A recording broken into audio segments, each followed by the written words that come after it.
Questo è un regolamento che è contrario allo spirito del nostro partito. Il nostro è un partito liberale, questo è un regolamento che sa molto di agroprotezionismo. La delibera sul commercio passa con 17 voti favorevoli, ma di fatto la maggioranza perde un pezzo. Forza Italia si spacca in due sul regolamento anti-kebab, definito dai forzisti contrari un provvedimento agroprotezionistico e dannoso per il commercio. Questo regolamento è dannoso per la città perché creerà nuova burocrazia e renderà più oneroso per i nuovi esercizi che vorranno venire fuori poter aprire e gestire.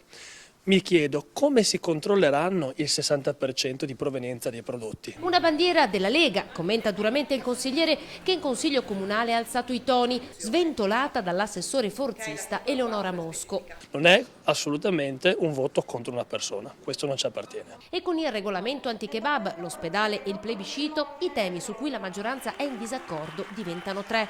L'assessore Mosco difende a spada tratta la sua delibera. Non la chiamerei una delibera anti-kebab, ma proprio a salvaguardia del patrimonio storico, architettonico, turistico della nostra città e a salvaguardia della vivibilità del centro. Accuse rispedite al mittente dall'assessore forzista che difende un provvedimento che andrà a tutelare le tipicità del territorio veneto, ma soprattutto rivendica la sua appartenenza a Forza Italia. Lo rivendico e chi ha preso altre posizioni ne risponderà agli elettori.